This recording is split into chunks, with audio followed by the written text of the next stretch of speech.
하나님의 선하심이 여러분들과 함께 하시기를 먼저 축복합니다. 오늘 함께 보실 하나님의 말씀은 베드로전서 2장 24절에서 25절 말씀입니다. 친히 나무에 달려 그 몸으로 우리 죄를 담당하셨으니 이는 우리로 죄에 대하여 죽고 의에 대하여 살게 하려 하심이라. 그가 채찍에 맞음으로 너희는 나음을 얻었나니 너희가 전에는 양과 같이 길을 잃었더니 이제는 너희 영혼의 목자와 감독 되신 이에게 돌아왔느니라. 할렐루야. 오늘도 엔게디 말씀 묵상과 함께 하시는 성도님들을 축복합니다. 우리가 이 믿는 믿음의 근거는요, 바로 예수 그리스도의 대속의 은총입니다. 오늘 말씀에서는 이 친히 나무에 달려 우리의 죄를 담당하셨다라고 말합니다.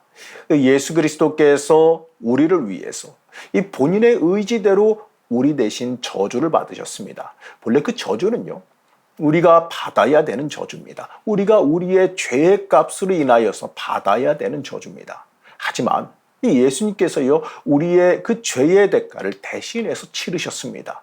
여기서요, 이 담당하셨다라고 번역된 이 말은 이 제단에 희생 제물을 두다라는 의미를 지녀요. 이 구약의 희생 제사는요, 이 제물로 드려진 그 동물의 그 제사장이 안수하게 되면 그 죄를 지은 사람의 죄가 희생 제물에게로 옮겨지면서 그 죄가 제거된다라고 여겼습니다. 이것처럼요, 이 예수님께서 우리의 죄를 담당하셨다라고 하는 것은요, 예수 그리스도께서 희생 제물이 되셔서 우리의 죄를 옮겨가셨다라고 하는 의미입니다. 그래서요, 우리는 십자가의 이 대속의 은총으로 인하여서 죄사함을 받았다라고 말하죠. 그래서 저가 채찍에 맞음으로 너희가 나음을 입었다, 이렇게 말하는 겁니다. 맞습니다. 우리는 예수 그리스도의 그 은총을 인하여서, 그 사랑을 인하여서 죄사함 받았습니다. 그래서요, 이 영원히 죽을 죄인들이 이제 저 천국을 바라보는 구원받은 신분으로 바뀌게 된 겁니다. 전적인 예수 그리스도의 그 은혜, 그 십자가의 은총으로 이루어진 일이에요. 우리가 믿는다라고 하는 것은요, 바로 이걸 믿는 겁니다. 예수 그리스도의 대속의 은총으로 인해 우리가 죄사함을 받고 구원받았다라는 것, 바로 우리가 이걸 믿는 것이지요. 그게 믿음입니다. 그렇기 때문에 우리는요, 오늘 말씀처럼 의에 대하여 살아야 되는 거예요. 베드로는 예수님께서 우리를 구원하신 그 이유를 갖다가 우리로 죄에 대해서 죽고 의에 대하여 살게 하려 하신다라고 말합니다. 여러분, 그렇다면요, 이 죄에 대해서 죽는다는 게 뭘까요? 죄에 대해서 죽는다는 게 무엇이겠습니까? 예수님의 은총 외에 다른 것으로 구원받으려고 하는 것, 또는 그 예수님의 그 구원의 은총을 거부하는 것, 바로 이거 아니겠습니까? 우리가 살 길은요, 오직 예수밖에 없음을 믿어야 됩니다. 우리가 이걸 잊지 말아야 돼요. 그런데 내 인생의 목적과 방향을 갖다가 인간적인 방향, 내 욕망적인 방향으로 정했다면 그건요, 죄에 대해서 죽은 사람의 모습이 아니에요. 죽은 자는 말이 없다 그러죠. 이와 마찬가지로요, 내 인생에서 예수 앞에서 다른 말이 필요 없어져야 된다는 겁니다. 예수님의 그 인도하심 앞에서 내 의나 내 욕심을 내세우지 말아야 돼요. 내 의와 내 욕심은 이미 예수 안에서 죽었기 때문입니다. 우리는 이걸 잊지 말아야 돼요. 자, 그렇다면요, 이 죄에 대해서 죽었다면 그 다음엔 어떻게 살아야 될까요? 우리가 구원받고 그 순간 우리의 인생이 끝나지는 않지 않습니까? 그 이후에도 계속해서 우리는 살아가야 돼요. 그렇기 때문에 구원받은 이후에 우리가 어떻게 살 것인지, 이게 중요한 겁니다. 베드로는 이 구원받은 이후의 삶에 대해서 의에 대하여 살아야 한다라고 말합니다.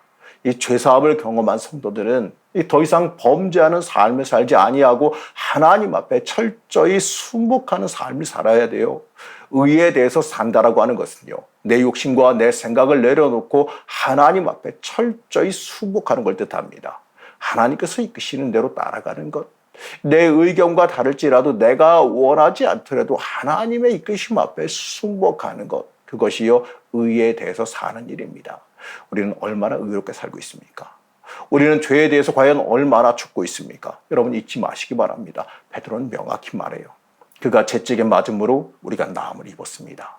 우리를 대신해서 예수님께서 고난당하셨기 때문에 우리가 구원을 받았어요. 우리는 무엇으로도 갚을 수 없는 놀라운 은혜를 받은 겁니다. 그렇기 때문에 우리는 그 은혜에 보답할 수 있어야지요. 그러니 내 마음대로 살아가려 할 것이 아니라 하나님을 위한 마음, 하나님을 위해서 쓰임받고 주를 위해서 살고 싶다라고 하는 마음을 품어야 되는 겁니다. 그게 우리가 구원받은 사람으로서 가장 합당한 삶을 살아가는 길입니다. 베드로는 25절에서 이렇게 말합니다. 너희가 전에는 양과 같이 길을 잃었더니 이제는 너희 영혼의 목자와 감독 되신 이에게 돌아왔느니라. 예수님을 만나기 전까지, 우리가 구원받기 전까지 계속해서 악한 것들에게 속았다라는 거예요. 그것들이 인도하는 길은 바른 길이 아니거든요. 우리가 가야 되는 올바른 길을 그들이 잃어버리게 만들었다는 내용입니다. 잊지 말아야 돼요. 이 정욕을 따라 살아가는 삶은 길을 잃어버린 삶이란 그 사실을 잊지 말아야 됩니다. 베드로는 이제 모든 성도들에게 너희가 바른 길로 돌아왔다라고 말해요. 이제 우리는요, 우리를 위해서 세밀하게 바라보시며 지키시며 감찰하신 하나님 안으로 돌아온 겁니다. 이제 우리가 그 품 안에서 떠나지만 않는다면요, 우리는 우리의 인생 속에서 길을 잃을 염려가 없어요. 우리를 지금도 불꽃 같은 눈으로 감찰하시며 보호하신 하나님을 믿고 의지해야 됩니다. 어떤 어려움이 우리 가운데 있더라도요, 우리를 지키시며 붙잡아 주시는 하나님의 은혜를 잊지 말아야 합니다. 사랑하는 성도 여러분, 하나님은요, 지금 이 순간에도 우리를 바라보시며 우리를 바르게 이끄시길 원하십니다. 우리를 예수 안에서 복되게 이끌어 가시기를 원하십니다.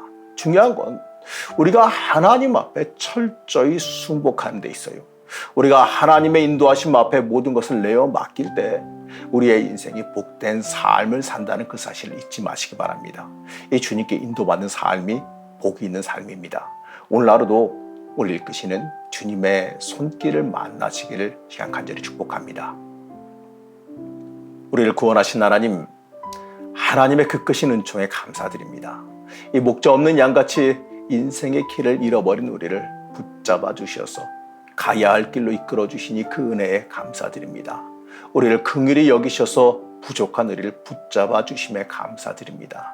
예수님의 그 크신 사랑을 기억하며 주께 나를 온전히 드리는 은혜가 있게 허락하여 주시옵소서. 오늘 하루도 온전히 붙잡아 주시기를 소망하며 예수님의 이름으로 간절히 기도드렸습니다.